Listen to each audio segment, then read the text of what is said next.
बच्चे फ्रॉड खेलने को मिलते हैं, ये भी आप बता। बच्चे थे उनके 2-3 बोल रहे थे। हाँ। फर्क तो ये है कि बहुत ज्यादा कंपटीशन होता है ऑल इंडिया रोस्ट में, बहुत ज्यादा, मतलब सीनियर नेशनल को टक्कर ही देता है, मतलब कहीं भी समय में स्टेज पे आएंगे तो आपको या नहीं, इस बारे में थोड़ा सा बताएं। या मैं एयरफोर्स में रहेंगे आप? करना चाहूंगा, सीनियर नेशनल नहीं खेलूंगा मैं, सीनियर नेशनल की प्रेप करूंगा मैं, करूंगा। अच्छा खासा लिफ्टर है तो अच्छा। हाँ। जरूरी नहीं है कि वो इन्फ्लुएंसर ही हो, काफी फॉलोअर और दूसरा कि भाई वो अच्छा प्लेयर भी हो। ये जो कुछ लड़के पूरे साल भर सामान चलाते हैं। हाँ। नमस्कार साथियों, कैसे हैं आप सब। मेरा नाम है रोन और आप देख रहे हैं, सुन रहे हैं वीडियो ऑफ पावरलिफ्टिंग। आज हम नई वीडियो लेके साथ आपके सामने हाजिर हैं अपने एपिसोड 2 में। और आज हम जिनका इंटरव्यू सेशन करने आए हैं वो बहुत ही ज़्यादा युवा और बहुत ही ज़्यादा टैलेंटेड और बहुत ही ज़्यादा समझदार सज्जन हैं, जिनका के बारे में सबसे पहले मैं आपको बताना चाहूँगा। All India international silver medallist, junior national total record holder acute power lifting में और बेस्ट लिफ्टर ऑफ दिल्ली भी हैं। धर्मेंद्र शर्मा हमारे साथ आ चुके हैं। धर्मेंद्र सर बहुत बहुत स्वागत है, कैसे हैं आप? और आप सबसे पहले ये बताया धर्मेंद्र भैया कि आपका पावर लिफ्टिंग में आना कैसे हुआ या स्पोर्ट्स में आना कैसे हुआ, थोड़ा सा अपने बारे में बताएं। पावर लिफ्टिंग में मैं नॉर्मली जिम करता था 17-18 में। तब एक भैया थे मेरे, जो चैतन्य नाम था उनका, वो पावर लिफ्टिंग करते थे हमारे गांव में एक जिम में, तो मैं उनके साथ मैंने ट्रेनिंग स्टार्ट की थी और फिर मैं पावर लिफ्टिंग में आया। तो 2017 या 18 के आसपास? हाँ। स्कूल में थे या स्कूल पास आउट वगैरह? स्कूल में था मैं, 10th क्लियर की थी मैंने उस टाइम। अच्छा, 10th के पेपर देने के बाद जब बच्चे थोड़ा बहुत जिम जाना स्टार्ट करते हैं। जब वो 3 महीने की छुट्टी मिलती है उसमें। अच्छा, बहुत बढ़िया। तो उसके बाद फिर आप उसके बाद 11th-12th में भी खेले या नहीं? 11th-12th में मैंने 18 में खेला था, फिर मैं स्टेट खेला था, दिल्ली स्टेट बेंच प्रेस। अच्छा, तो वहाँ भी कोई प्लेस रही थी? हाँ, वहाँ पे गोल्ड ही था मेरा। अच्छा, वहाँ आपने पूरी पावर लिफ्टिंग में बेंच प्रेस में? बेंच प्रेस में खेली, बेंच प्रेस। तो आपने बेंच प्रेस इक्विप्ड खेली या रॉ खेली स्टार्टिंग में जब? उस टाइम तक तो रॉ ही खेली थी मैंने। इक्विप्ड में मतलब नॉमिनेशन इक्विप्ड में किया था, पर रॉ खेला था। अच्छा जी। और फिर उसके बाद आपने 12th क्लियर की? हाँ, 12th के बाद अभी कोई चैंपियनशिप खेली? 12th के पहले भी मतलब मैं खेलता रहा था, जैसे जिस टाइम तक मैं स्कूल में था तब तक मैं खेल रहा था। एक आपने बताया था मुझे कि आप दिल्ली में जो नेशनल हुआ था वहाँ भी आपका एक? हाँ, वहाँ पे मैं खेला था बेंच प्रेस जो 2019 दिल्ली में हुआ। हाँ, उसके लिए ट्रायल हुआ था, ये मसूदपुर में ट्रायल हुआ था उसके लिए, जो प्रदीप मलिक जी ने कराया था। ठीक। तो वहाँ फिर आप जो खेलने गए थे नेशनल में, तो उसमें किस वेट कैटेगरी में खेले और कौन सी एज कैटेगरी में? मैं 93 सब जूनियर में खेला था उस टाइम। अच्छा जी। तो वहाँ क्या प्लेस रही आपकी? 3rd प्लेस थी मेरी। अच्छा, ब्रॉन्ज मेडल। हाँ। तो फिर तो आप उसके बाद थोड़ा ब्रेक भी लिया होगा 12वीं के पेपर की तैयारी करने के लिए, या तब भी जिम जाते थे? ज्यादा था मैं। अच्छा, पढ़ाई और साथ में दोनों मैनेज करते थे? खुद ही करता था ट्रेनिंग, मतलब उस टाइम तक तो मैं। अच्छा, बहुत बढ़िया। मैं अपने दर्शकों को बता दूं, धर्मेंद्र शर्मा जो है इस वक्त इंडियन फोर्स में लगे हैं अभी हाल ही में, तो जरा उस बारे में भी एक बार आप बताएं। अभी आपकी हाल ही में ज्वाइनिंग हुई है? हाँ जी, मैं इंडियन एयरफोर्स में हूँ अभी, डिफेंस सिविलियन में। एमटीडी में भर्ती हुआ हूँ मैं, जनवरी में मैं भर्ती हुआ हूँ। तो इसके एग्जाम वगैरह कब हुए, या आप थोड़ा इसको वैसे पकड़ते हैं कि आपको एयरफोर्स में ही जाना था, या कैसे आपकी जॉब लगी? नहीं, ऐसा कुछ नहीं है, मैंने मतलब सोचा नहीं था कि एयरफोर्स में जाना है मुझे, बस एक हाँ जॉब वैकेंसी निकली तो मैंने अप्लाई किया था नॉर्मली। ऐसा कुछ नहीं है कि मतलब वहाँ पे जॉब करनी थी या फिर ठीक, ऐसा कुछ। तो अभी आप फिर ड्यूटी पे तैनात है इस वक्त? हाँ, 3 महीने हो गए आपको, आपने बताया? हाँ जी, 3 महीने बाद आया हूँ। तो धर्मेंद्र भाई कल ही आए हैं दिल्ली, और हमने स्पेशल इनसे टाइम लेके प्लीज आप अपनी कुछ हमारे साथ बातें साझा करें और पावर लिफ्टिंग के बारे में थोड़ा आने वाले जो यूथ हैं या जो थोड़े बहुत सीनियर प्लेयर हैं वो भी इससे सीख सकें। ऐसा नहीं है कि जूनियर प्लेयर सीनियर प्लेयर को सिखा नहीं सकता, सिखा कोई भी किसी को सकता है। तो इनके एक्सपीरियंस और इनकी बातें कुछ साझा करेंगे। तो अब आगे बात करते हैं कि धर्मेंद्र भाई, आप मेरे को याद है जब आप खेले थे 2021 में, तब वहाँ बेस्ट लिफ्टर ऑफ दिल्ली बने थे। हाँ जी। तो मैंने आपको पहली बार वहाँ खेलते हुए देखा था, तो वो स्टेज आपको कैसे, मतलब पूरी पावर लिफ्टिंग में आप पहली बार खेले थे वहाँ भी, उससे पहले भी पूरी पावर लिफ्टिंग में खेल चुके थे? पूरी पावर लिफ्टिंग खेल चुका था उससे पहले भी। 18 में भी मैं सेक्टर 20 द्वारका में हुआ था, उस टाइम में सब जूनियर था जब मैंने वहाँ पे भी खेला था, वहाँ पे मेरा गोल्ड था। अच्छा, गोल्ड था वहाँ पे मेरा। तो वहाँ पे भी आप इक्विप्ड खेले थे कि इक्विप्ड खेला था मैं? अच्छा, वहाँ इक्विप्ड खेले थे जी। और उस वक्त शायद आप थोड़ा बहुत याद हो तो कौन सी वेट कैटेगरी में खेले थे? 93 में खेला था उस टाइम। और फिर जब आप उसमें स्कोर भी मुझे याद है सर। अच्छा, स्कोर में बता दो फिर याद। 220 स्कोर की थी मैंने, 210 डेडलिफ्ट और 110 बेंच की थी मैंने। बिल्कुल नए प्लेयर बिल्कुल नया था। बिल्कुल नए प्लेयर, तब तो आप एकदम प्रो प्लेयर हैं। तो उसके बाद जब मैं आपको बता रहा था कि मैंने आपको दिल्ली स्टेट में खेलता हुआ देखा, आप वहाँ बेस्ट लिफ्टर ऑफ दिल्ली बने थे जूनियर में, जी जिसमें सीनियर में भास्कर शाह बने थे। जी। तो वहाँ एकदम आप 120 किलो में खेले, तो इतना बड़ा वेट का जंप कैसे लिया आपने, थोड़ा ये बताएं, ये जर्नी कैसे स्टार्ट हुई? मतलब 93 से 105 होता है या 120 तक आप आ गए, तो कितना बॉडी वेट रहा आपका चैंपियनशिप में, वो बताएं। और इतना किलो आपने कैसे गेन किया, ये भी थोड़ा सा बताएं बच्चों को। बॉडी वेट मैंने थोड़ा डाइट पे कंट्रोल नहीं कर पाया, मैं डाइट खाना ज़्यादा खाता था, फिर बॉडी वेट बढ़ गया। ठीक। हाँ, और अभी मेरा बॉडी वेट अब ऐसा हो गया कि जैसे मैंने कभी कोई बॉडी वेट अचीव किया, जैसे 110 करना है मुझे, तो मैं कर लेता हूँ, और वो थोड़े टाइम के बाद फिर वो मेरा मेंटेन ही रहता है, वो कम नहीं होता उससे बॉडी वेट। अच्छा, ऐसा भी है। ऐसा भी है। एपेटाइट बढ़ जाता है क्योंकि खाना फिर उसी टाइम उसी हिसाब से खाने लगता हूँ मैं ज़्यादा। मतलब बॉडी वेट एक बार बढ़ने के बाद इतनी जल्दी गिरता नहीं है, बाकी हाँ। लोगों की तरह कईयों के साथ ऐसा नहीं गिरता हमारा बॉडी वेट। मतलब एक पॉइंट आता है, वो सेट हो गया तो सेट हो गया, एक हाँ। लोगों को ऊपर नीचे कहते नहीं, वैसे कुछ ज्यादा डाउनफॉल आता जी। नहीं है। ठीक ठीक। तो उसके बाद फिर आप, जब मैंने आपको बताया कि हमने खेलते आपको देखा, उसके बाद फिर आप खेले दिल्ली नजफगढ़ में, जो दिल्ली स्टेट में बोला, हाँ, जो रिंकू डागर में। जो रिंकू डागर जी ने करवाया था, जी, वहाँ भी आपका प्लेस गोल्ड रही थी 120 में। और उसके बिहाफ पे फिर आप नेशनल खेलने का उधर, जरा नेशनल की जर्नी बताएं आप। जब मैं यहाँ पे खेला था तब तो मैंने स्कोर किया था 290 की स्कोर की थी, अच्छा, और 200 की बेंच की थी, और 270 कुछ की, मुझे याद है 290 की डेडलिफ्ट की थी मैंने। अच्छा। वहाँ पे कुछ मतलब दिक्कत हो गई थी कोच वगैरह के साथ, ठीक। तो परफॉर्मेंस खराब हो गई थी थोड़ी। और उसके बिहाफ पे फिर आप क्वालिफाई करें नेशनल के लिए? हाँ, फिर पेरेंट्स भैया मुझे ट्रेन कर रहे थे उस टाइम में, काफी मतलब बहुत ज्यादा कमी आती उस टाइम तो। अच्छा, फिर आप नेशनल जो है उसके कुछ एक डेढ़ महीने बाद ही हुआ था शायद, ऐसे ही? हाँ हाँ, नेशनल। तो तो वहाँ पे मेरा स्कोर था 315 की मैंने स्कोर की थी, और 210 की बेंच, और 310 की डेडलिफ्ट की थी। और फिर आपने वहाँ टोटल में रिकॉर्ड हाँ, अपने नाम 835। और अगर आपको चेक करना हो तो रिकॉर्ड पावर लिफ्टिंग इंडिया की वेबसाइट पे डाला हुआ है, आप जाके चेक कर सकते हैं। शायद अभी अपडेट भी नहीं किया उन्होंने। अपडेट शायद हो चुका हो, बाकी नहीं हुआ हो तो आप एक बार चेक कर लें। बाकी धर्मेंद्र शर्मा आपको अपना सर्टिफिकेट दिखा देंगे बाकायदा, आप उसकी टेंशन ना लें, आपको वीडियो में सर्टिफिकेट भी दिखाएंगे। बातों में बातें नहीं हो रही है, सच में इन्होंने कुछ हासिल किया है, वही आपको बताया जा रहा है। जी तो धर्मेंद्र भाई, ये तो आपके अचीवमेंट की बात हुई। इसके बाद आप खेलने गए ऑल इंडिया यूनिवर्सिटी, जी। वो भी एक बहुत बड़ी कंट्रोवर्सी खड़ी हो गई थी वहाँ पे। हाँ, तो एक तो ये बताइए आप कौन सी यूनिवर्सिटी में पढ़ते हैं और कौन सी यूनिवर्सिटी को रिप्रेजेंट करते हो आप बोलते हैं? मैं राम मनोहर लोहिया अवध यूनिवर्सिटी में पढ़ता हूँ। अच्छा, तो वहाँ फैजाबाद में। अच्छा, जी। तो वहाँ से आप पहले इंटर कॉलेज खेलोगे? इंटर कॉलेज खेला था जी वहाँ पे। अच्छा, इंटर कॉलेज खेलने के बाद फिर वहाँ से आप ऑल इंडिया के लिए क्वालिफाई करके होगे? हाँ जी। तो ऑल इंडिया जब खेलने गए तो क्या नाम है उसका, वहाँ पे भी सेम वेट कैटेगरी में खेले 120 में? हाँ, 120 में खेला। अच्छा अच्छा, तो वहाँ कैसे क्या टोटल रहा, वहाँ थोड़ा सा बताएं एक बार अपनी परफॉर्मेंस के बारे में। और ऑल इंडिया पहली बार खेलने गए तो उसका भी एक्सपीरियंस शेयर करें। जूनियर नेशनल और ऑल इंडिया इंटरनेशनल में कितना फर्क होता है प्लेयरों का और स्टेज का, वो भी थोड़ा सा बताएं। फर्क तो ये है कि बहुत ज्यादा कंपटीशन होता है ऑल इंडिया यूनिवर्सिटी में, बहुत ज्यादा, मतलब सीनियर नेशनल को टक्कर ही देता है, मतलब कहीं ना कहीं। ठीक ठीक, कई लोग का हाँ। मेरा भी यही मानना है कि जूनियर नेशनल बहुत तगड़ा होता है, लेकिन फिर भी कहीं ना कहीं सीनियर नेशनल के बाद कोई चैंपियनशिप है तो वो वहाँ पर वो प्लेयर दिखते हैं जो हमें कहीं नहीं दिखते, मतलब बहुत कम दिखते हैं वो प्लेयर वहाँ पे मिलते हैं जो सोशल मीडिया से दूर हाँ। रहते हैं, ऐसे प्रैक्टिस करते हाँ। हैं। आप भी सोशल मीडिया से बहुत दूर रहते हैं। मैं भी इतना ज्यादा नहीं एक्टिव रहता हूँ, मतलब बहुत कम। तो फिर वहाँ आप ऑल इंडिया का थोड़ा बताएं कि वहाँ कैसा स्टेज कैसा मिलता है, प्लेयर कैसे मिलते हैं, फाइट कितनी ज्यादा होती है, और कितने बच्चे फ्रॉड खेलने को मिलते हैं, ये भी आप बताएं। फ्रॉड तो मिलते हैं, काफी मिलते हैं फ्रॉड तो।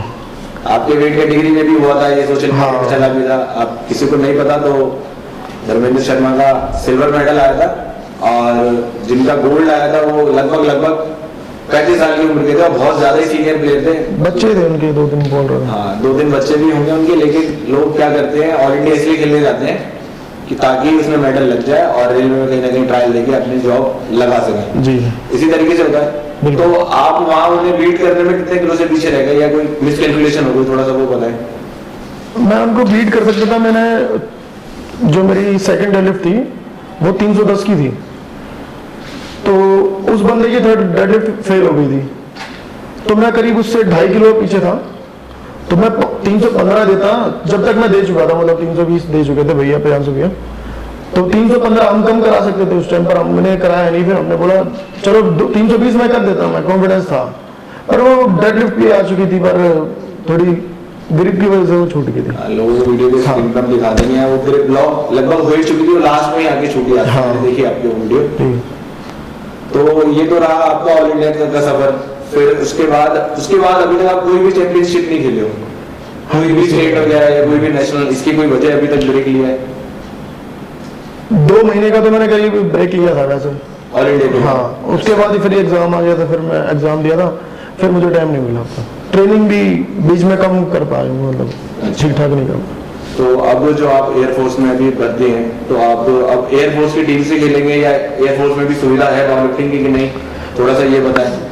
और आपकी पोस्टिंग कहाँ पर है ये भी बताएं आप। मेरी पोस्टिंग तो चेन्नई में है, और एयरफोर्स की टीम है वो SSCO में खेलती है जाके, सर्विसेज स्पोर्ट्स कंट्रोल बोर्ड। उसमें अभी तक पावर लिफ्टिंग है नहीं, तो वहां से तो खेलने का कोई मतलब नहीं है, तो मैं अपने स्टेट को ही रिप्रेजेंट करूंगा। अच्छा, तो अब ये 2023 चल रहा है, तो इस साल अभी खेलेंगे आप, ये साल भी ब्रेक लेंगे या जॉब को समझेंगे? नहीं, इस साल मैं ट्रेनिंग स्टार्ट करूंगा अभी, मतलब इतना जल्दी नहीं खेलूंगा कि प्रैप पूरी अच्छे से करके 24 मई में स्टेज पे आऊंगा। धर्मेंद्र भाई, जैसे कि क्या होता है कि जो कुछ बच्चे हैं वो लिफ्टिंग इसीलिए करते हैं कि गवर्नमेंट जॉब लग जाए जी, कि उनका ऑल इंडिया में मेडल लगेगा, और फिर लगभग ज्यादातर क्या होता है कि रेलवे में ही वैकेंसी है पावर लिफ्टिंग में। जी जी, तो सब लोग तैयारी इसलिए करते हैं कि ऑल इंडिया में मेडल लग जाए, और ऑल इंडिया में मेडल लगने के बाद हमारी सरकारी जॉब लग जाए। लेकिन अभी आपने खुद एक पढ़ाई अपने के माध्यम से अपनी एक सरकारी जॉब क्रैक की और अपना हासिल की है, उस बारे में लोगों को मैसेज है, और आपका ऑल इंडिया में मेडल भी है। हाँ जी। तो बच्चे सिर्फ और सिर्फ ऑल इंडिया करते रहते हैं और बाकी चीजों पे ध्यान नहीं देते। थोड़ा सा आप उस बारे में भी एजुकेट करें, आपने सरकारी जॉब अपने आपने हासिल की है, इस बारे में थोड़ा सा बताएं। नहीं, हम गेम कर रहे हैं, मतलब कोई भी गेम कर रहे हैं, तो उसके थ्रू जो पाना, मतलब हाँ है कहीं ना कहीं, तो मतलब एक सेंस बनता है, पर उस पे ही आश्रित होना थोड़ा ठीक नहीं है। पूरी तरीके से उसको पूर्ण रहना ठीक नहीं है। हाँ, हमें और भी संसाधन अपने करने चाहिए। कई लोग हॉबी के लिए करते हैं खाली पावर लिफ्टिंग। हाँ, पिछली बार जो जो बात की थी तो उन्होंने कहा कि शौक है जी, हाँ, तो सबका अपना अपना है। तो इस वक्त आप जैसे एयरफोर्स में, और अभी आपका लास्ट ईयर वो भी लगा ऑल इंडिया में जी, तो अभी आपके पास चांस भी, अगर मान लो अगर भर्ती निकलती है रेलवे में ट्रायल देने की, तो आप स्विच करना चाहेंगे जॉब को या नहीं, इस बारे में थोड़ा सा बताएं। या हाँ, मैं एयरफोर्स में रहेंगे आप? करना चाहूंगा, स्विच तो मैं करना चाहूंगा। अच्छा, इसकी कोई खास वजह, ऐसा कुछ आपने प्लान सेट किया हुआ अभी दिमाग में, थोड़ा सा वो बताएं। इसकी खास वजह यही है कि एक तो रेलवे स्पोर्ट्स को मतलब थोड़ा ज्यादा फोकस करती है उस पर, RSP भी। हाँ, ठीक। और फिर मैं जब मुझे पावर लिफ्टिंग करनी है, और मुझे मेरा महकमा भी अगर मुझे सपोर्ट करता है, तो फिर उससे अच्छा कुछ है नहीं। सोने पे सुहागा। हाँ, बिल्कुल। तो अभी अच्छा ये और बताएं धर्मेंद्र भाई कि आपकी अभी एज कितनी है? अभी मैं 21 का हो चुका हूँ, अब मैं 22 का हो जाऊंगा इस साल 2023 में 22, यानी 2 साल, 1 साल और है अभी आपके पास जूनियर खेलने के लिए। 24 से पहले खेल सकते हैं ना। 23 मतलब 23 साल तक का बच्चा जो 24 का नहीं हुआ है तब तक है ना? 24 से पहले 24 से पहले तो 2.5 साल करीब मेरे पास है अभी। 2 साल तो मतलब कम से कम है ये नेशनल। तो अभी आप जूनियर नेशनल खेलोगे या कुछ उस बारे में बताएं आने वाले फ्यूचर में? नहीं, जूनियर नेशनल का मेरा कोई मतलब, जूनियर नेशनल नहीं खेलूंगा मैं, सीनियर नेशनल की बात करूंगा मैं करूंगा। अच्छा, आप सीनियर नेशनल में धर्मेंद्र शर्मा जो है देखने को मिलेंगे? हाँ जी, हाँ जी। अच्छा, अब तो ये आपकी प्रिपरेशन की बात रहेंगी, सारी बातें रहेंगी। अब थोड़ा लिफ्टिंग की बातें करते हैं धर्मेंद्र भाई। लिफ्टिंग में इक्विपमेंट पावर लिफ्टिंग को आपने क्यों प्रेफर किया, आप थोड़ा सा पहले तो ये बताएं। आप मार्केट में रॉ पावर लिफ्टर की भी थोड़ी सी सोशल मीडिया पे इन्फ्लुएंसर बढ़ने लगे हैं, कोई इक्विपमेंट लिफ्टिंग में थोड़ा सा जो नए बच्चे हैं वो ज्यादा नहीं जानते, जी, सीनियर प्लेयर या जो प्रो प्लेयर खेलते हैं वो सभी जानते हैं, लेकिन इन्फ्लुएंसर जो हैं रॉ को ज्यादा प्रमोट करते हैं, इक्विप को भी करते हैं, लेकिन आपने इक्विप क्यों चुनी, आप थोड़ा सा ये बताएं। आप भी तो रॉ खेल सकते थे। वैसे रो का तो ट्रेंड ज्यादा 2 साल से ही चला है, जब से कुछ फॉलोअर्स और ये मतलब इन्फ्लुएंसर वगैरह है, इन्होंने मतलब ये किया, ज्यादा उससे पहले तो था नहीं मतलब। और जिसके साथ मैं करता था वो चैतन्य भैया, उन्होंने मुझे मतलब इक्विप में डाला था, उन्होंने बोला था कि तू इक्विप पावर लिफ्टिंग कर, तो ये भी एक अच्छा कारण है। तब तक मुझे पता ही नहीं था पावर लिफ्टिंग क्या है, तो फिर जैसा उन्होंने चलाया था। आप इस वक्त किस अंडर में ट्रेनिंग कर रहे हैं और कहाँ ट्रेनिंग कर रहे हैं वो भी एक बार बताएं। अभी मैं प्रियांशु भैया, देवेंद्र भैया के यहाँ पे ट्रेनिंग कर रहा हूँ, पावर लिफ्टिंग स्टूडियो में दीनपुर। हाँ जी। अच्छा, हम उसी जिम में आगे आज बैठे हुए हैं जहाँ भाई से बात कर रहे हैं जी। तो आप थोड़ा सा ये भी बताएं कि ये पावर लिफ्टिंग गेम कितना कॉस्टली गेम है। लोगों को लगता है कि सिर्फ बॉडी बिल्डिंग गेम महंगा है या कोई अलग स्पोर्ट्स महंगा है, पावर लिफ्टिंग क्या कॉस्टली है और कितना कॉस्टली है आपके राय से, आपके हिसाब से कितना खर्चा होता है, थोड़ा सा आप उसके बारे में बताएं। कॉस्टली तो काफी है। मैंने जितना मतलब खर्चे जो मेरे हैं वो मैंने मिनिमाइज करके, मैं जितना हो सके उतना मिनिमाइज कर रहा था, तब भी अच्छा खासा खर्चा होता था मेरा। जैसे आप थोड़ा सा बताएंगे कॉस्ट्यूम के बारे में, बताएं थोड़ा इस तरीके से कुछ बताना चाहें। अब कॉस्ट्यूम भी काफी महंगी महंगी आती है। मतलब अगर अच्छे से बंदा सीरियस बंदा है तो वो एक गेम में उसको एक कॉस्ट्यूम तो चाहिए। मतलब जैसे एक स्क्वाड की कॉस्ट्यूम है, उसके प्रैप से लेकर उसको कंपटीशन तक वो एक कॉस्ट्यूम मतलब उसकी खत्म हो जाएगी एक तरह से। मतलब आप ये कहना चाह रहे हैं जो आप किसी ने नई अगर एक कॉस्ट्यूम खरीदी तो वो अगर जो ढंग से प्रैक्टिस कर रहा तो उसको हाँ। एक सीजन में वो भेज देगा। अच्छा खासा लिफ्टर है तो अच्छा हाँ, जो कॉस्ट्यूम यूज करता है, मतलब ऐसे नहीं कि पहन के वैसे नॉर्मली। ठीक ठीक। तो आप भी स्क्वाड की और डेड की जो है कॉस्ट्यूम एक ही रखते हैं या चेंज करते हैं, ये भी थोड़ा सा बताएं। हाँ, मैं स्क्वाड में तो सुपर सेंचुरियन यूज करता हूँ अच्छा। और डेड लिफ्ट में TRX। तो सुपर सेंचुरियन में आप साइज कौन सा यूज करते हैं? 36। तो धर्मेंद्र भाई एक चीज और कि आप ऐसे भी ट्रेनिंग करते हैं कि जैसे 36 आपने बताया, तो आप 34 में भी ट्रेनिंग करते हैं या 38 में भी ट्रेनिंग करते हैं, एक ही साइज में पूरे सीजन ट्रेन करते हैं? मैं एक ही साइज में करता हूँ। अच्छा। क्योंकि मैं पहले जब करता हूँ, मान लो 6 महीने पहले ट्रेनिंग, या वैसे इक्विप तो हम 2 महीने पहले ही चलाते हैं इक्विप सेशन, तो 2 महीने पहले भी कर रहा हूँ, तब मेरे पास अच्छा मुसलमान होता है मतलब, और वो बढ़ता ही जाता है जब तक कंपटीशन आता है, तो कॉस्ट्यूम टाइट ही होता है। अच्छा। ऐसा नहीं है कि मतलब फर्क नहीं लगता मुझे। टी शर्ट आप कौन सी यूज करते हो? इक्विपमेंट में जो यूज करते हो वो? अभी तो मैं टाइटन की जो लो कट कॉलर है, LCC कटाना। हाँ, ठीक ठीक ठीक। और पट्टिया वगैरह? पट्टिया वो सिग्नेचर गोल्ड। Signature हाँ, Gold। वही अच्छी है। और थोड़ा सा और डीप जाए तो आप जूते फ्लैट यूज करते हो, हील वाले करते हो, ऐसा कुछ शूज? हाँ, जो नॉर्मली वेट लिफ्टिंग वाले शूज आते हैं। हील वाले जो थोड़े से कई लोग फ्लैट भी यूज करते हैं। हाँ, कई लोग करते और डेड में आप कैसे शूज यूज करते हो? हैं। डेड लिफ्ट में फ्लैट, फ्लैट शूज जैसे डिकैथलॉन के आते ठीक है, हैं। जो उस तरीके से। उसका भी एक कारण है, जो लोग फ्लैट यूज करते हैं उसमें स्क्वाट में। मेरे साथ मेरी प्रॉब्लम है कि मेरी एंकल मोबिलिटी वगैरह थोड़ी सी वीक है, ये कारण है। तो एंकल जिनकी मोबिलिटी थोड़ी सी वीक है तो उनको हील वाले सपोर्ट करते हैं? हील वाले सपोर्ट करते हैं, मतलब डेप्थ में सपोर्ट करते हैं मुझे। सपोर्ट हाँ। करते हैं उनको। ठीक ठीक, ये भी ठीक है। और उसके बाद आगे चलते हैं धर्मेंद्र भाई कि आप ये बताओ कि अब आप डाइट क्या क्या लेते हो, थोड़ा सा अपनी डाइट के बारे में बताओ। वर्कआउट से पहले या पूरा रूटीन कितना करते हो आप, थोड़ा सा डाइट पहले बताओ। डाइट का तो मतलब ट्रैक पे तो मेरी डाइट अच्छी खासी रहती है। आप 12 महीने सेम डाइट करते हो या चीट मील वगैरह भी करते हो, तो खुल के थोड़ा सा बताओ। मैं ट्रैक पर भी करता हूँ cheat meal वगैरह, ऐसा कुछ नहीं है। और डाइट का ऐसा था कि मैं जब प्रेप कर रहा था, जब मैं कम से कम 5,500 से प्लस कैलोरीज थी। अच्छा। हाँ, और मैंने कभी मतलब ऐसा नहीं किया कि भाई मैं मील भी 3 ही खाता था जब मैं पूरे दिन में। अच्छा, 5-6 महीने का कोई चक्कर नहीं, कोई चक्कर नहीं था, क्योंकि मेरे पास टाइम नहीं रहता था, मैं सोता जाता था। रेस्ट पे ज़्यादा ध्यान देते हो? हाँ, क्योंकि मैं रात को 2 बजे 3 बजे सोता हूँ, तो सुबह 1-2 बजे तक सोता हूँ मैं, मतलब ज़्यादा सोता हूँ, तो मुझे टाइम नहीं मिलता खाने का। तो ये प्लस पॉइंट है आपके लिए या नेगेटिव पॉइंट है, या आप पे सूट करता है बाकी पे भी करेगा? मेरे लिए प्लस पॉइंट है। अच्छा।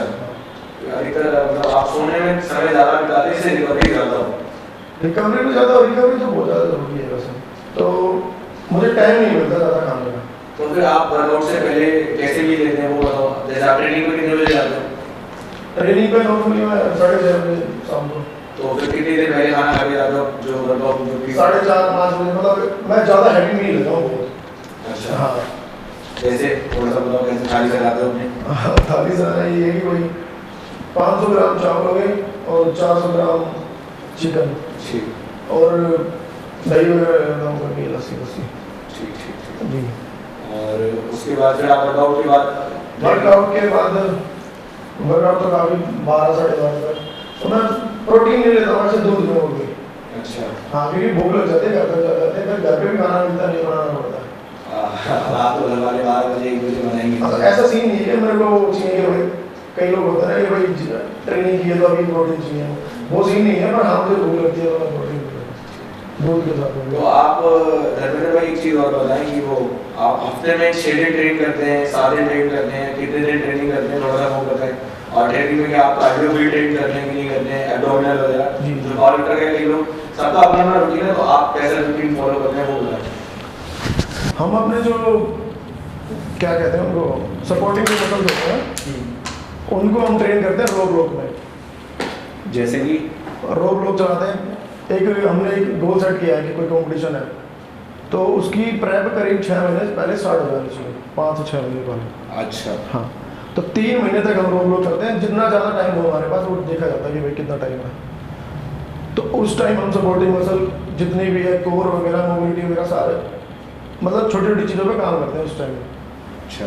और फिर लास्ट के 2 महीने या फिर टाइम पे डिपेंड है वो कितना हमें टाइम मिला है बीच में, क्योंकि इन्हें हमें बता देते हैं कि कल चैंपियनशिप है। हाँ, ये थोड़ी सी समस्या है कि मतलब पता चल रहा है 1 हफ्ते बाद आपकी मतलब चैंपियनशिप आई और आप प्रिपेयर रहने की पहले से आपको एडवांस प्रिपेयर रहना पड़ता है। हाँ, तो बंदा मतलब इतनी जल्दी कुछ नहीं कर सकता है, कुछ भी। पूरा जैसा आपने बताया कि आइडिया लग जाता है कि अगले साल चैंपियनशिप हो तो 6 महीने से आप पहले एवरेज सेट कर लेते हो कि अब ब्लॉक ट्रेनिंग जैसे कि आपने बताया कि साइड ट्रेनिंग से थोड़ा ज़्यादा ध्यान देते हैं। हाँ। और जब चैंपियनशिप पास में आते हैं तब आप साइड ट्रेनिंग कितनी करते हो?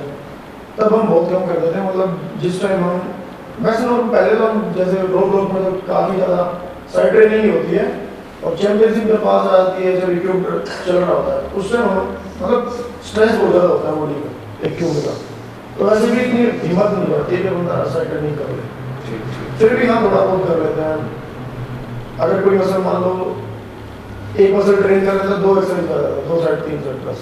जैसे बाइसेप ट्रेनिंग करते हैं तो बार बार बस बार कर और नहीं बस, और थोड़ा सा हैमर कर लेते हैं थोड़ा बहुत।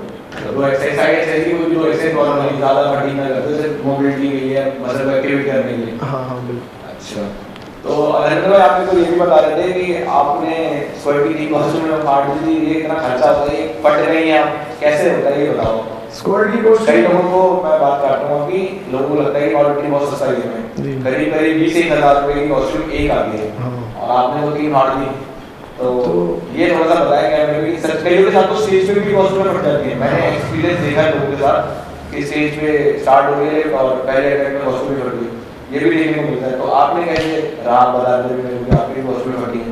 हाँ, कॉस्ट्यूम मेरी फटी थी फर्स्ट टाइम जब मैं स्क्वाड में फटी थी हार्डकोर, वो काफ़ी पुरानी थी। वो तो मतलब मेरे पहले से थी मेरे पास जब मैं पावर लिफ्टिंग स्टार्ट की थी मेरी। और सेकंड फटी थी वो हार्डकोर नहीं, वो थी वो इंजरॉरिटी आर्ट्स। वो मैंने कैटेगरी चेंज करी थी, थोड़ा सा वेट बढ़ा था। ऐसा नहीं कि वेट नहीं बढ़ा था, साइज थोड़ा सा बढ़ा था, तो वो भी स्क्वाड में फटी थी। वेट भी बढ़ा था और फिर उस टाइम मैं कॉस्ट्यूम यूज करना सीख रहा था। कॉस्ट्यूम को पकड़ता है मसल वगैरह, तो वो चीज़ सीख रहा था मैं उसके हिसाब, मतलब उसकी वजह से भी कॉस्ट्यूम फटी थी।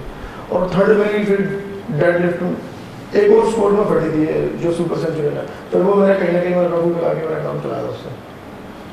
और फिर एक मेरी डेड लिफ्ट में फटी थी। मतलब काफी सारी कॉस्ट्यूम आपकी फट चुकी है ट्रेनिंग के दौरान जी। तो ये तो बहुत खर्चा भी बढ़ जाता, तो कहीं ना कहीं स्ट्रगल भी करना पड़ता होगा मैनेज करने के लिए, तो ज़्यादा खर्चा एक स्ट्रगल तो काफ़ी, हाँ धर्मेंद्र भैया ने काफ़ी सपोर्ट किया और उन्होंने उनकी ये कॉस्ट्यूम दिया तो मुझे। अच्छा अच्छा, मतलब आपको सपोर्टिंग रही तो बहुत सारा पड़ रहा है। बहुत ज़्यादा सपोर्ट। तो इस वक्त आप जो है आपने बताया मैच में आप एक्सरसाइज कर रहे हैं, तो थोड़ा सा मैच के बारे में बताएं कि वो आपको कैसे ट्रेनिंग देते हैं, या बाकी आप थोड़ा ये समझाना चाहें अधिकतर लोगों के लिए कोच कैसे हायर करें, मतलब कोच किसको चुने, एक प्लेयर भी मुझे इसके अंदर ट्रेनिंग करनी चाहिए, उसको क्या क्या देखना चाहिए एक कोच के अंदर, आपके हिसाब से कैसे होना चाहिए। एक मुझे पावर लिफ्टिंग के लिए किसी इक्विप पावर लिफ्टिंग सीखने मुझे, तो मैं किसके अंदर ट्रेनिंग करूँ और क्या देखूँ उसके अंदर। कोच को चुनने के लिए पहले तो जरूरी नहीं है कि वो इन्फ्लुएंसर ही हो, काफ़ी फॉलोअर हो, और दूसरा कि भाई वो अच्छा प्लेयर भी हो, ये भी जरूरी नहीं है। अच्छा, हाँ ठीक बात बोली आपने। अधिकतर लोगों को लगता है ये इन्फ्लुएंसर अच्छा है तो ये कोच भी अच्छा है। हाँ जी, ऐसा है। अच्छा, उनके पास बिल्कुल नॉलेज नहीं होती, वो एक जरूरी है कि यहाँ पे ऐसा भी है कि वो अच्छा स्कोर कर रहे हैं और उनके पास जीरो नॉलेज होती है, बिल्कुल कुछ नहीं होता। हाँ, उनके पास जरूर सामान की नॉलेज जरूर मिलेगी, जो स्टूडेंट वगैरह की नॉलेज बहुत। मैं बात अभी करना चाहता था लेकिन आपने शेड्यूल तो कोई बात नहीं, इसको थोड़ा दूसरा लेना कोच वाली बात करने के ट्रेनिंग की, ट्रेनिंग प्रोग्रामिंग न्यूट्रिशन वगैरह की कुछ नॉलेज नहीं होती उन लोगों के पास। तो कोच ढूंढने के लिए तो मैं तो भाई मतलब मेरे को तो बहुत अच्छा लगा कि भगवान ने मतलब दिया, मुझे अच्छा कोच दिया है।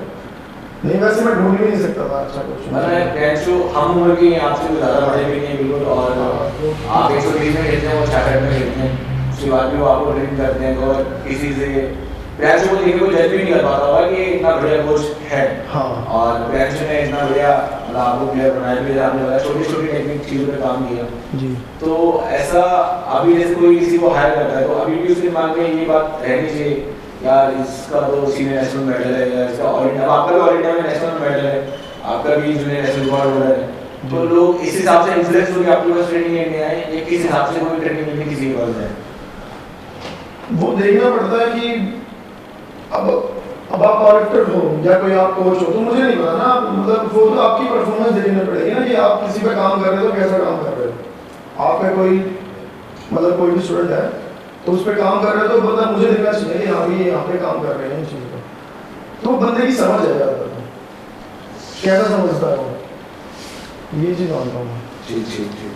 और इसके बाद अगर धर्मेंद्र भाई की बात करें, आपने बात छेड़ दी स्टूडेंट की, तो स्टूडेंट से पहले थोड़ा सा आप सप्लीमेंट वगैरह भी यूज़ करते हैं? हाँ, और कौन से यूज़ करते हैं, कितने सप्लीमेंट यूज़ करते हैं, कितने तरह के, थोड़ा सा वो बताएं। मैं सप्लीमेंट का तो यही है, मैं बहुत कम सप्लीमेंट यूज़ करता हूँ और बिल्कुल जो इंडिया में सबसे चीप सप्लीमेंट होता है वो यूज़ करता हूँ, क्योंकि मेरे पास पैसे नहीं होते ज़्यादा। अच्छा, तो मतलब कोई ब्रांड वगैरह नाम लिया जाए ऐसा कुछ? ब्रांड वगैरह का तो मैं अमेज़न वगैरह मुझे पता होता है कि कौन सा ब्रांड अगली बना रहा है, इस टाइम क्या कर रहा है। अच्छा, आप थोड़ा डिजिटल मार्केटिंग में बात करते हैं। मुझे पता होता है और फिर कौन सबसे कम रेट में बेच रहा है। अच्छा, और फिर मैं क्रेटीन और प्रोटीन और प्री-वर्कआउट बस 3 यूज़ करता हूँ। 3 सप्लीमेंट। और अदर कोई सप्लीमेंट यूज़ करते हैं? अदर यूज़ कर लेता हूँ विटामिन सी वगैरह को, तो मैं मेडिकल सोर्स लेता हूँ। अच्छा, विटामिन सी वगैरह आप मेडिकल से? हाँ। अच्छा। अब आपने जैसे कि बात छेड़ी थी स्टूडेंट्स की, बच्चे हैं वो भर रहे होते हैं स्टेट में, मैंने खुद देखा है, और नेशनल में आपने देखा होगा, अपने आंखों के सामने, ऑल इंडिया में भी देखा होगा। ये क्या चीज़ है और किसके लिए ज़रूरी है, या कितनी खराब चीज़ है? आप एक 21 साल के लड़के भी, थोड़ा सा आप भी बताएं, और आपने सीनियर प्लेयर जैसे कि 21 साल के उम्र में हालांकि 21 के बाद पिछले साल आपने रिकॉर्ड कर ही दिया था टोटल का, तो कितना ज़रूरी है स्टेरॉइड लेना? लोगों को इन्फ्लुएंस करा जाता है, लोग खुद इन्फ्लुएंस हो जाते हैं। इन्फ्लुएंस करा जाता है, आजकल के जो कोच हैं वो कर रहे हैं ज़्यादातर कि मान ले लो पावर बढ़ेगी बहुत ज़्यादा, मतलब बहुत मैंने भी देखा, मेरे साथ भी, मैं बचा हूँ कैसे न कैसे, कहीं ना कहीं बहुत मुश्किल से मेरे साथ भी हुआ है। मतलब एक दिमाग में डाल दिया था कि भाई यही चीज़ है, इससे ही तू तगड़ा रहेगा, और कुछ नहीं है। और कुछ नहीं। हाँ, ऐसा होता है, जो भी होता है वो मतलब कोई ना कहीं वो इन्फ्लुएंस करते हैं, और लड़के कहीं ना कहीं इन्फ्लुएंस हो जाते हैं। वो उसका न्यूट्रिशन कैसा, उसकी ट्रेनिंग कैसी है, उसको बस यही है कि भाई ये सामान उसके दिमाग में डाल देता है कि वो सामान ही है, वो मेरे पास पैसे जमा कराए और हाँ, सामान ले ले, बस बात खत्म जी।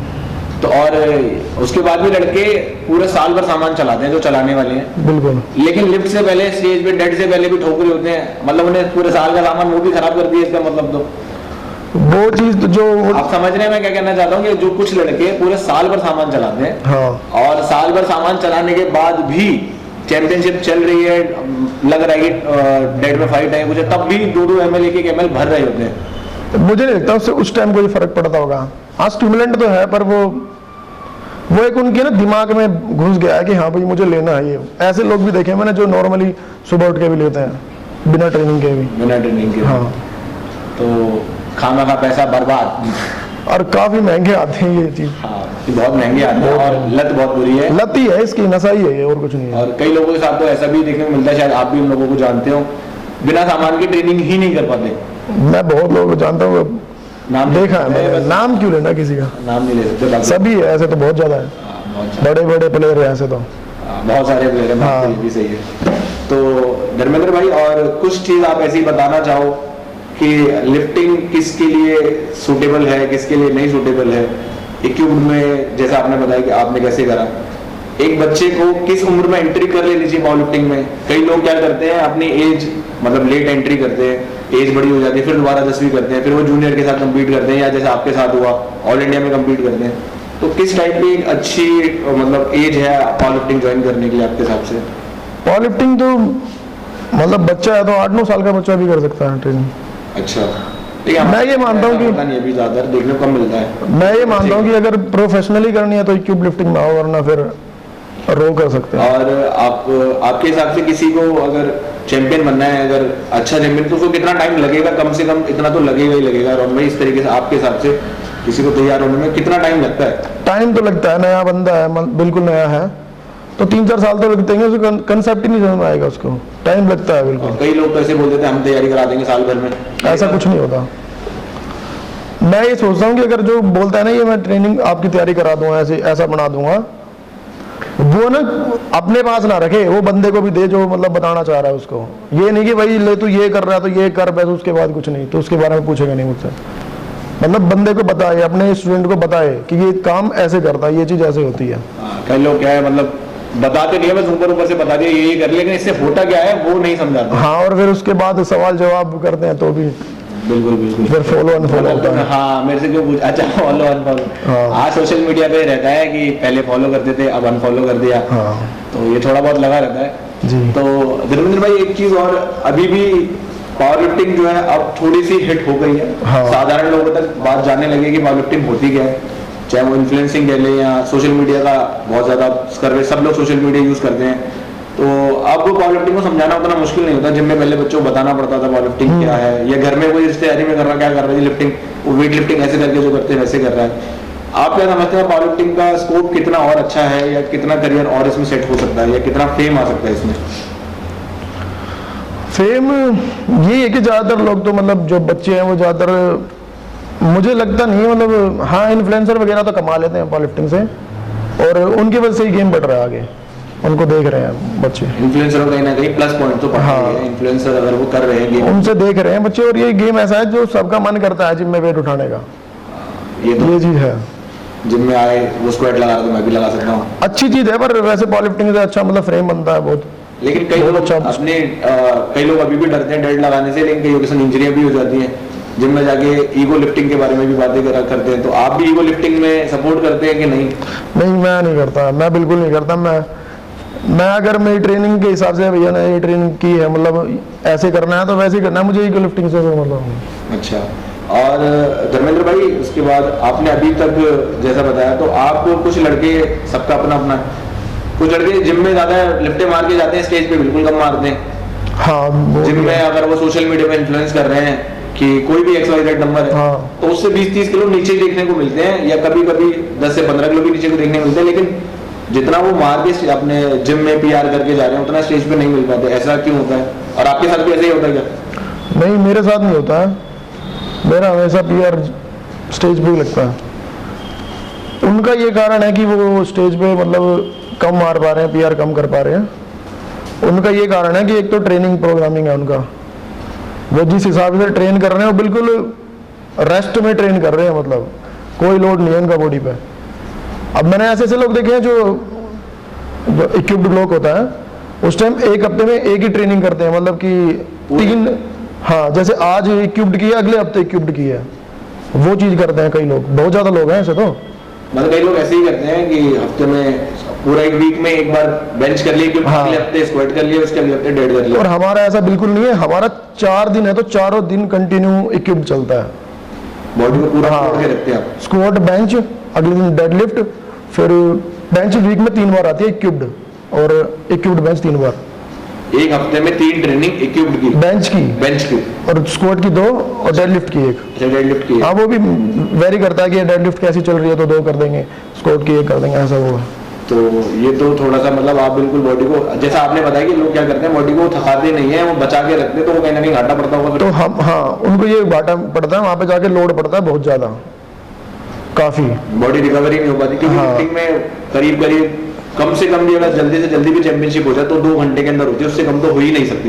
बहुत फर्क है, और हमें ये फायदा मिलता है कि उससे पहले 2 दिन का जो मतलब रेस्ट होता है उसमें बहुत अच्छा लगता है, मतलब एक पावर फील होती है, क्योंकि बंदा इतने स्ट्रेस से निकल के आया है तो बहुत ज्यादा पावर फील होती है, और कहीं ना कहीं हमें यही फायदा मिलता है। तो आप जैसे थोड़ी गेम की और बात कर रहे हैं, चैंपियनशिप मान लीजिए 15 तारीख को है, हाँ जी। तो आप कितने दिन पहले हैवी चेक करते हैं और कितने दिन पहले ट्रेनिंग छोड़ भी देते हैं? उससे हैवी चेक करने का ये 8-10 दिन पहले हम करते हैं, हैवी चेक नहीं करते, फुल मतलब PR पे नहीं जाते हैं। 70 से 3 रैप या 2 रैप करते हैं हम, तो 70 से 80% के आसपास रहते हैं, या उससे भी? 90-95%। अच्छा, 90 से 95% पे आप जाते हैं, 100% नहीं जाते? नहीं, 100% नहीं देखते हैं, 100% आपका स्टेज पे ही जाता है फिर? स्टेज पे ही होता है, हम एक बार भी नहीं करते PR पूरे ट्रेनिंग में। अच्छा, जी तो PR ऑन स्टेज होता है, और आपने तो दिए भी हर बार ही हाँ जी। ऑल इंडिया में, जैसा आपने बताया कि PR स्टेज पे ही दिया, जी। तो ये भी बहुत अच्छी बात है कि लोग बॉडी को तोड़ते नहीं है, आपका अपना एक्सपीरियंस, सबके अपने अपने हाँ, अपना experience अपना है। है सबका। ऐसा नहीं है कि किसी और का एक्सपीरियंस काम नहीं करता। काफी लोग ऐसे भी हैं जो पूरे वीक में एक दिन ट्रेनिंग करते हैं, इक्विप्ड करते हैं तीनों, फिर सीधा डायरेक्ट अगले वीक। अच्छा, सबका अपना अपना प्रोटोकॉल है। कि वो साथ में लेके चलते हैं कि साइड ट्रेनिंग से बॉडी तोड़ते हैं, वो एक कहीं ना कहीं मतलब उनका मैनेजमेंट है। अच्छा, सबका अपना अपना है, हाँ, अपना अपना है सबका। अपना अपना तरीका है सबका, ये भी ठीक है। तो अब आप जैसे बता रहे हैं कि सीनियर नेशनल अगले साल खेलने की तैयारी करेंगे, जी। तो सीनियर नेशनल के बारे में आपने क्या प्रिपेयर करा कि वहाँ तो आपको बहुत सीनियर प्लेयर खेलने को मिलेंगे? जैसे कि अगर आप 120 की बात करें तो दिल्ली से हमारे पंकज त्यागी 3 बार सिल्वर मेडलिस्ट नेशनल में और कई बार के नेशनल चैंपियन वो अंग्रेज सिंह। तो आप इस मेंटलिटी से किस मेंटलिटी से आप स्टेज पे उतरे कि मुझे इन्हें बीट करना है या मुझे अपने आप को बीट करना है? थोड़ा सा वो बताएं। मुझे अच्छा खासा स्कोर करना है, मतलब उन्हें मैं सोचता ही नहीं हूँ, मतलब मैं नहीं सोचता ज्यादा मतलब कौन आप बंदा मेरे साथ के बारे में ज्यादा नहीं सोचते? मैं नहीं सोचता ज्यादा कि कौन कम्पीट कर रहा है ज्यादा। कई लोग ऐसे भी मन में रहता है कि यार वो तो उस वेट में खेल रहा है और अब तो मेरा मेडल विद इन 3 में से एक तो उसी का होगा, सेकंड उसका होगा, थर्ड की फाइट करनी है। नहीं, ऐसा नहीं है, मतलब ऐसा तो मैं सोचता नहीं कि भाई अगर मैं खेल रहा हूँ तो गोल्ड तो उसका हो ही गया, मैं सिल्वर लेने के लिए जा रहा हूँ, ऐसा कुछ नहीं है। मैं सोचता ही नहीं हूँ ये चीज बिल्कुल भी। तो आप घर से किस हिसाब से सोच कि मुझे मेडल लेके ही आना है या मुझे परफॉर्मेंस देके आनी है? अच्छी परफॉर्मेंस देनी है, जो यहाँ पे करना है उसे तो काफी अच्छा ही करना है, बस ये लास्ट टोटल से लेना अपना बेस्ट टोटल देना है, हाँ। इसी माइंडसेट से आप खेलते हो। है। जी। तो ये भी एक अच्छी बात है कि कई लोग इसी चक्कर में ना डिमोटिवेट हो जाते हैं। मैं ऐसे कई लोगों को जानता हूँ, उनके साथ पूरे साल ट्रेनिंग करते हैं, फिर खेलने जाते हैं स्टेट में या नेशनल में, तब उन्हें पता चलता है हम टॉप 5 में भी नहीं आ रहे, तो अब उनकी जो 100% पावर थी वो ऑटोमेटिकली डाउन हो जाती है। कई लोग ऐसे भी जाते हैं खाली मतलब चल भाई थर्ड ब्रॉन्ज तो पड़ेगा, मेडल इकट्ठे करने हैं लोगों को, मतलब मेडल दिल्ली स्टेट खेल लिया, बेंच खेल लिया, सिल्वर भी खेल, वो भी क्लासिक भी खेल रहे हैं, वो भी खेल रहे हैं, सब कुछ खेल रहे हैं, मतलब मेडल इकट्ठे करने हैं उनको। परफॉर्मेंस पे मतलब अपना बढ़ाने पे नहीं, वो नहीं ध्यान देता हूँ। मेरा मानना ये है कि साल में एक खेलो, एक चैंपियनशिप खेलो, पर अच्छी खेलो, बढ़िया बढ़िया खेलो और अपना जहाँ पे अच्छी खासी फाइट भी हो। अच्छी खासी फाइट भी हो, ये भी ठीक है आपकी बात। तो और धर्मेंद्र भाई, फिर थोड़ा सा आप अपने जाते जाते घर के बारे में, बैकग्राउंड के बारे में बताएं कि आपके घर में कैसा आपको सपोर्ट मिलता है? बच्चों को कई को लगता है कि हमारे घर वाले सपोर्ट नहीं करते, किसी के सपोर्ट करते हैं, आपके संग कैसा है? थोड़ा सा वो भी बताएं। घर वालों का सपोर्ट तो मतलब वो अपनी तरफ से पूरा करते हैं, पर कहीं ना कहीं मुझे कमी पड़ती थी उस टाइम। अच्छा। हाँ, मतलब बहुत ज्यादा सपोर्ट किया है मम्मी ने तो बहुत, फिर भी कहीं ना कहीं मुझे जितना वो कर सकते थे वो कर रहे थे, पर मैंने बहुत ज्यादा मतलब है ना अपने खर्चे मिनिमाइज कर रहे थे बहुत, मतलब काफी ज्यादा। तो कई लोग तो मतलब इस बात की शिकायत ही करते कि हमें तो सपोर्ट नहीं मिलता, हमें सपोर्ट नहीं मिलता, हम क्या करें, हम क्या करें। तो आप उन सबके लिए तो फिर मिसाल वाली बात है कि देखें, सबकी फैमिली अलग होती है, सबके घर में परिस्थितियां अलग होती हैं, लेकिन इसका मतलब ये नहीं है कि आप उन पे ब्लेम डालें, आपको अपने ऊपर भी जिम्मेवारियां लेनी जरूर वो अपनी तरफ से करते हैं, सबके घर के जितना कर सकते हैं। बिल्कुल बिल्कुल ठीक है, ये भी। तो उन्होंने बहुत किया था मेरे लिए तो अब तो आप सरकारी जॉब लगे हैं तो घर वाले खुश होते होंगे? हाँ, खुश हैं सब। तो अभी उनकी तरफ से कैसा है कि आप लिफ्टिंग के ऊपर ध्यान दो या जॉब के ऊपर आप जॉब? नहीं, हाँ, घर वाले तो यही सोचते कि ये कर रहा है तो इसको जॉब मिल जाएगी कहीं पर, अच्छा, उनका ये मानना था। लेकिन अब तो खैर आपने पढ़ाई करके तो वो कहीं ना कहीं वो सोचते भी है कि अब तो क्या करेगा, पर मुझे करना है। कई लोगों को ये भी लगता है तो जॉब लग गई, अब क्या गेम खेलना है? हाँ, तो उनका ये मानना होता है, वो सोच रहे हैं, अभी मेरे को बोल नहीं रहे हैं, पर तो लोगों को लगता भी है कि अब तो उसकी जॉब लग गई, वो क्या करेगा खेल के। हाँ, पर मुझे क्या है। तो धर्मेंद्र भाई, आप अब हमारे दर्शकों को जाते जाते कोई ऐसा मैसेज देना चाहेंगे कि लिफ्टिंग में क्या और चीजें करनी चाहिए आपकी तरफ से, इक्विप्ड में, या फेमस होने के लिए सोशल मीडिया पे उतरना चाहिए, नहीं उतरना चाहिए? और आप जैसे लोग सोशल मीडिया पे कम इन्फ्लुएंस रहते हैं, तो ये कहीं ना कहीं प्लस है या माइनस है? थोड़ा सा ऐसे भी बताएं, क्योंकि लोगों को असली प्लेयरों के बारे में पता नहीं चल पाता। वो जैसा आपने अभी बताया ना, लोग मेडल इकट्ठे कर रहे हैं, इसमें भी खेल रहे हैं, उसमें भी खेल रहे हैं, टोटल इंक्रीज नहीं कर रहे हैं गेम में, अपने आप को नहीं बढ़ा रहे हैं, लेकिन इन्फ्लुएंस अच्छा कर रहे हैं मार्केट में। हाँ, तो आप थोड़ा सा बताएं कि कैसे क्या ठीक है और क्या गलत है आपके हिसाब से? मैं इस चीज को मतलब समझता नहीं हूँ कि जरूरी है कि मतलब सब जाने, आपको बहुत लोग जाने, और लिफ्टिंग में लोग जानते हैं ना, वो बहुत बड़ी बात है। लिफ्टिंग में अगर आपको जाने तो आपके हिसाब से वो ठीक है, और वो अगर लिफ्टिंग में किसी को जानते हैं तो वो अच्छे बंदे को, मतलब तगड़े बंदा है ना, तगड़ा तभी जानते हैं सब उसको। हाँ ये तो है, जो पुराने प्लेयर हैं, सीनियर प्लेयर हैं, ये सब करना नहीं पड़ता फिर उन्हें वो करते नहीं है सोशल मीडिया पे, लेकिन उन्हें लिफ्टिंग में सभी जानते हैं। अब अमनप्रीत है, उनको कुछ नहीं करते, वो नॉर्मली हाँ। एक स्टोरी वगैरह वैसे डाल देते हैं, और लोग जानते हैं उनको। सब जानते हैं। हाँ। लिफ्टिंग जो करता है वो अमन, जो आपने नाम लिया, अमनप्रीत होटी, जो हाईएस्ट टोटल है और हाईएस्ट स्क्वाड के जो होल्डर है इस वक्त। हाँ जी। तो जैसा आपने बताया कि सभी जानते हैं उनको, ये तो है, इसमें कोई शक नहीं है। तो अब धर्मेंद्र भाई, ये तो बस आपसे बातें करके बहुत अच्छा लगा। आप जाते जाते हमारे यूट्यूब चैनल के लिए कुछ कहना चाहें और आपको कैसा लगा हमसे बात करके, थोड़ा सा अपना एक्सपीरियंस शेयर करना चाहें। आप बहुत अच्छा काम कर रहे हो। आप मतलब बिना किसी अर्निंग के पावर लिफ्टिंग के लिए बहुत कुछ कर रहे हैं। मैंने धर्मेंद्र भाई को बोला था, तो धर्मेंद्र भाई बोले थे यार मेरा कहाँ ले रहे हो, मैं अभी कहाँ इतना बड़ा। मैंने कहा कैसी बात कर रहे हो आप, आपने जूनियर नेशनल रिकॉर्ड क्रैक कर दिया, आप all India university silver medallist हो। तो धर्मेंद्र हालांकि मेरे को मना करते, भैया मेरा अभी मतलब बाद मिलो। फिर मैंने थोड़ा सा फोर्स किया तो धर्मेंद्र उसके बाद धर्मेंद्र हाँ भरी। तो आशा करते हैं आपको वीडियो बहुत अच्छा लगा होगा, पसंद आया होगा। नमस्कार।